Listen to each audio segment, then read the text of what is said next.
Welcome learners to the course of linear circuit analysis. This is your instructor Dr. Waleed Tariq Sethi, and in this exciting course we are going to talk about how the electric circuits are analyzed.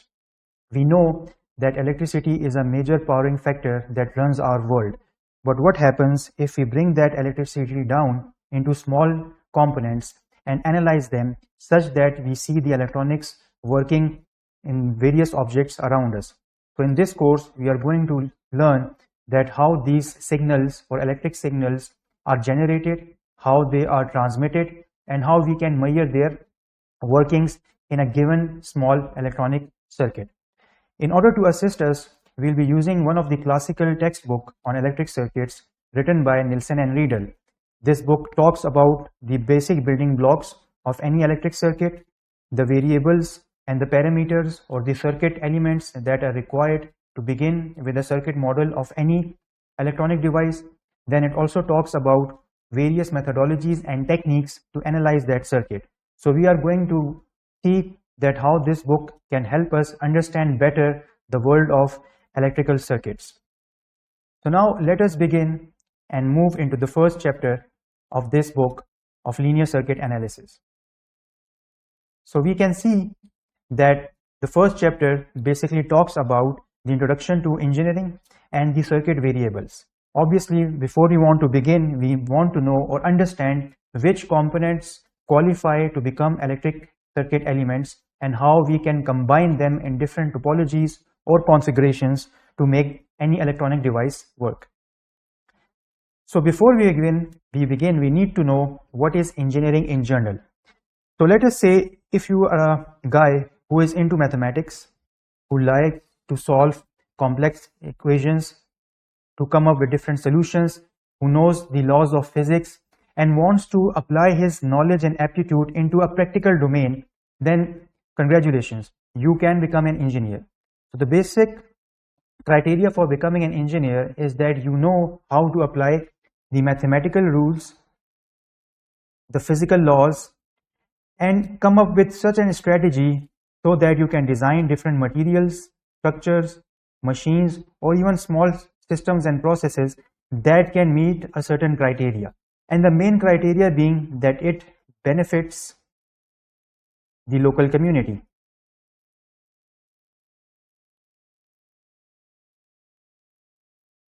So if you have this desire with you to work for the benefit of this local community, then you can become a very good engineer. If you look at the current engineering examples where it is benefiting the society, we have multiple examples in front of us. The first and the most prominent being civil engineering. We can see that its wonders are surrounding us wherever we go. Either we see the designed bridges, the roads, the construction materials, ensuring the safety and efficiency. All these are designed in such a way that it stands the sands of time. So we can see that mathematical aspects regarding or related to architectural design are combined in such a way that you get the bridges and buildings surrounding us, which we utilize in our day-to-day life. Second example of engineering comes in the field of mechanical, where we use engineering design and mathematical guidelines to make different turbines that are being utilized to generate or run heavy machinery. Even we can use the field of mechanical engineering to design different aspects associated with our vehicles. So mechanical engineering is another example of how we can apply the mathematical knowledge into applied engineering. And if we talk about our interest of engineering, which is the electrical domain, so we'll basically see how we can apply or basically develop circuits for different systems that can be utilized in our day-to-day lives. The best example for us is the cellular communication or the wireless communication that we see happening around us in form of the wireless devices. So these are the things that can utilize practicality whenever we know how to use the mathematics of electrical signals in developing these circuits, especially combining those circuits to form a system and at the end make a practical application, whether it is for wireless devices or electronic gadgets. Similarly, we can also talk about another type of engineering, which is chemical engineering, where basically we see various pharmaceutical companies or food or nutritional bodies utilizing different chemical formulations to give us our dairy intake or grocery products. And finally, we can also talk about software engineering, where we see multitudes of apps being made for our smartphones or smart applications. And these are the examples where the softwares have become also an important or integral part of engineering. So these five examples basically tell us that how engineering is being utilized in our day-to-day life. And for our case, we are mostly interested, as since this is the course of linear circuit analysis in the domain following of electrical engineering. So we want to see how electricity can be utilized in making up these practical devices, whether they are being utilized for communications, smartphones, or networking, or computer devices. Now, once we know about engineering, we might have a question in mind that if we are using mathematical laws and physical laws to design something, then how can we differentiate an engineer to that of a scientist? So there is a very famous quotation by Theodore von Karman. He said, if you want to distinguish between an engineer and a scientist, this statement holds true. So scientists are those people who study the world as it is. Engineers, on the other hand, create a world that has never been. So engineers basically use the laws of mathematics and physics to create something useful for the community, as we discussed earlier, and that is something which is visible in the form of a hardware or prototype. For example, the cases of cell phone. So this is something that is utilizing the mathematics of designing electronic components, and at the end we got a cell phone. Obviously, this cell phone is going to communicate with base stations, or we call as transmission telecom towers, on a certain ground plane. So again, this tower in its original sense seems to be a very simple metallic structure, but when we pass different kinds of wires at certain lengths and then we apply certain electronics to it, we at the end create some material that is conducting signals wirelessly. So these are certain examples where engineers are compared or are producing something that differentiate them to scientists. So now, once we know about this quotation, we also want to know about few notable electrical engineers that have been discussed a lot in this textbook. And these are the names that you might have heard during your early education levels, and you will probably hear in your undergraduate degrees. The first being George Simon Ohm. So he is a German physicist who presented a very famous equation, which is V equals to IR. The basic foundation of electrical analysis or any electric circuit model is analyzed whenever we want to know the relationship between voltage and current. In order to simplify this solution, Ohm presented this famous equation of Ohm's law. Just basically shows the relationship between voltage and current that comes out to be a linear value. So this is one of the notable contributions, apart from many, of George Simon Ohm. The second scientist that has put a lot of work with regards to electrical engineer is Michael Faraday, and you might know of his contribution, that is law of electromagnetic induction, where he talked about how the electromotive forces behave and what is the relationship between electric motive force and the energy passing through wire. So this is the famous equation that you might have had studied, that shows the magnetic flux relationship phi with regards to the generated electric magnetic or electric motive force, or EMF as it is known.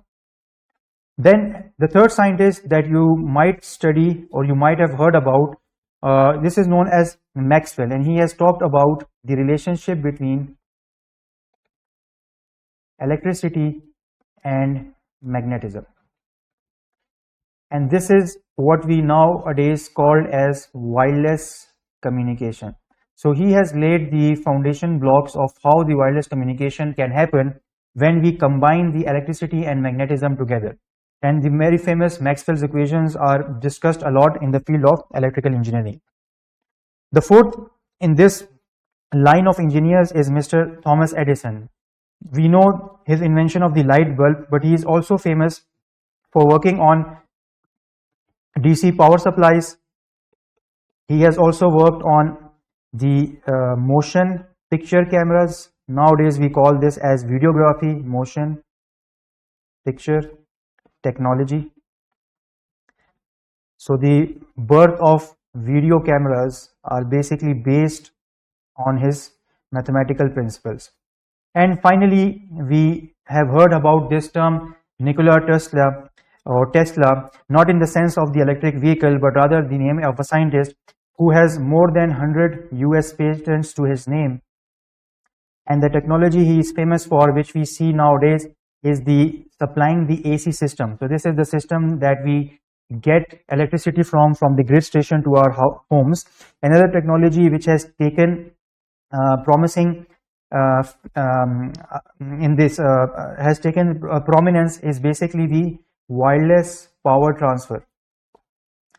So wireless power transfer, and the best example of this is your wireless cell phone charging. So you have a charging mat with an induction coil, and you place your cell phone on it. It has another coil. So the coupling between these two coils is basically known as the wireless power transfer, and in this way you can wirelessly charge your mobiles, so these, or your cell phones. So these are some of the notable engineers that you should know about as an electrical engineer, and you are going to read about them in your excuse me, you are going to read about them in your later engineering courses as you progress to your third year and fourth year. Now let us come specifically to electrical engineering and see what is electrical engineering. We got this idea that engineering is applying mathematical laws or rules to design any hardware, or what we called as a prototype. But what is now the electrical engineering, the branch of engineering that we want to study? So specifically speaking, electrical engineering is that field of engineering that deals with systems which produces, transmits, and measure electrical signals. When we talk about electrical signal, this is what we mean. Any electrical signal is normally represented in a form of a sinusoid. So it has certain parameters. Let's say we start with origin point 0. We have the time axis on the horizontal scale, and we have its amplitude or power on the vertical scale. So this is one sinusoid. We refer to this as one wavelength or one lambda. So this is how a signal looks like whenever it is traveling inside any electrical device, and it is traveling in this form of the speed of light, which we know it is 3 into 10 raised to power 8 meter per second. So in electrical engineering, our basic concern is that how we can generate this sinusoid, how we can transmit it by transmission, how we can transmit it through a conducting material. For example, this is our conducting material. It can be a normal wire which you see in your homes or connected to your devices. It can be a fiber optic wire, which means it is made up of a glass material. So the idea is how we can transmit it. So this is one example. The other form of transmission is obviously the wireless transmission, which means how we can send it in free space where there are no wires. So this is what we mean by how to transmit the signal. And at the end, how can we measure these electric signals? So obviously we need certain parameters to measure the performance of this signal. By measurement, we mean that if we transmitted this signal, is the same signal being received at the receiver or not? We might receive the same signal. There might be some noise or delay in the signal. So what are the tools necessary to measure these received signals? So if we summarize it, electrical engineering is that field which deals with the generation of the electric signal, the transmission of the signal, and the measurement of electric signals. So this is how we define an electrical engineering. Now if we look at further the electrical engineering, it is distributed into 5 different branches, and those 5 major branches are communication systems, computer systems, control systems, power systems, and signal processing. What it means is that if you become, or whenever you graduate in becoming an electrical engineer, you have the options to select basically these 5 fields to get a job placement or do higher studies in these. And what are these fields? We are going to look into them in terms of the modern day technology or the research that is happening. But before we proceed into these 5 fields, I would like to bring your attention to one more thing, and this is the generation, transmission and distribution of electrical signal at a larger context, or in a larger context.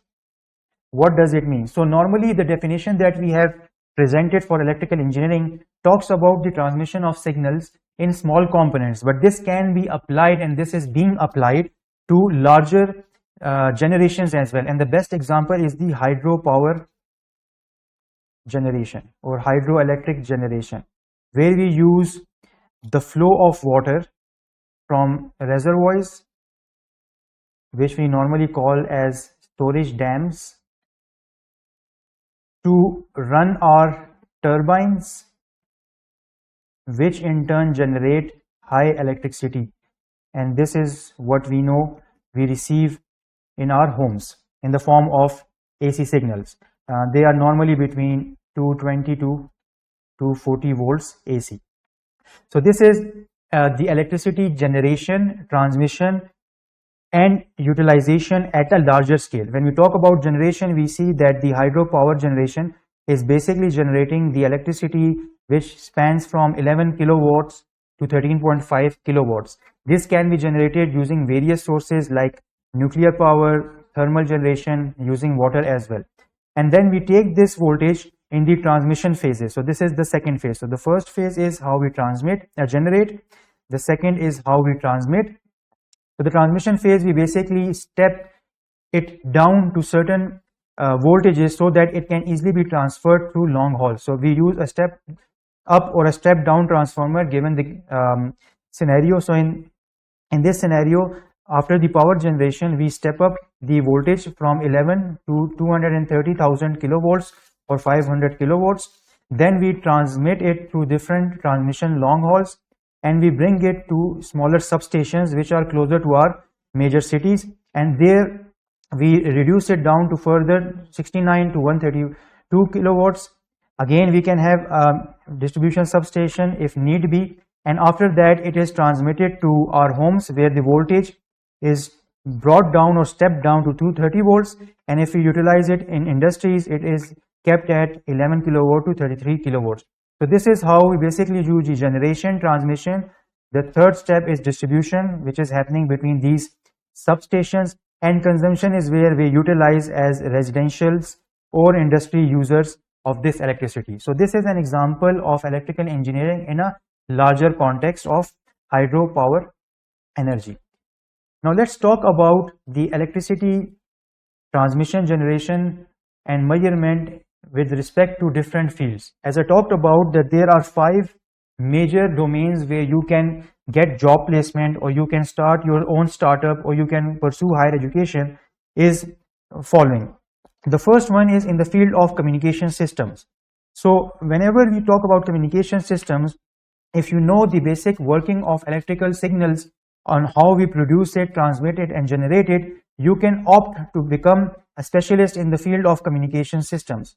And in some examples or notable examples in these fields are, you can become a radar expert, or you can opt to work in the field of radar engineering. That falls in the category of communication systems. You can also talk about satellite communication. You can also talk about TV radios or long radio communication. You can also move into fiber optic domain. So these are the most of the examples where you can become a communication engineers, and not forgetting the telecom vendors. So these are some of the institutes or the industries where you can get a job placement or perform research if you pursue higher education. If we talk about the second example, that lies in the field of computer systems. So nowadays there is a technology, or people are talking a lot about embedded engineering. So this is another area where you can get a job placement or do research. Chip designing is also associated, and it comes in this field. And you can see these are hobbyist boards known as Arduino boards and Raspberry Pi boards. So you can also understand the working of these boards in the context of how the electric signal moves between these ICs, their input pins, output pins, the components. So all these can be understood, or the flow of electricity or electric signals can be understood in the domain of computer systems engineering. The third example where you can opt to become an expert is in the field of control systems, where we talk about how to monitor or check the temperature control, or normally sensors. You can also talk about U satellites, 1U or 3U satellites, how to maneuver them. You can talk about robotic, or you can become expert in the field of robotics. Drones is another field where you can work. Control system may also talk about flight controls, again satellite controls or navigation. That also comes in the context of control engineering or control systems engineering. So these are another options you can select after knowing the basics of electrical circuits and its scheme. If we again talk about power systems, so you can work on power systems again at a larger scale on how to generate them, or how to generate the electric signals or electric power for that matter. Here you can see the example of one of the power industries, the Best Way Cement, where they are utilizing three sources to generate power to manufacture the cement that they compile from the mountains in these areas. So the first form of generation is using these solar cells. Around 14.3 megawatts of solar cells are being utilized. The second one is obviously the source coming from the hydroelectric, or what we call at the grid station. And the third is they are utilizing this thermal generation. So these are the three ways where they are using these three ways to basically generate the electric power. And obviously then they transmit this power to different operations or machines to grind the cement or the hard rock material for it. So this is a practical example of what is happening in the power systems domain. And finally, if you want to, or if you are good at coding, you can also use the signals received and analyze them in the domain of signal processing. So if you have any received signal and any waveform, you can then multiply it in the form of analysis. So you can basically analyze these signals. Normally some examples include beamforming. You can use Doppler processing. You can even remove the noise, or filtering applications are there. Another example that people are currently working about and are curious to know is about deep fakes and neural networks. So you can utilize your expertise in programming to analyze these signals in the form of codes and then generate the output, whether it's a signal received, if it's a video signal or an audio signal, it's the original signal or it is a filtered signal, or it has been created, which is a fake signal. So these are some of the specializations which you can look into once you understand this course of linear circuit analysis, or if you understand how these electric signals propagate inside these communication systems and power systems.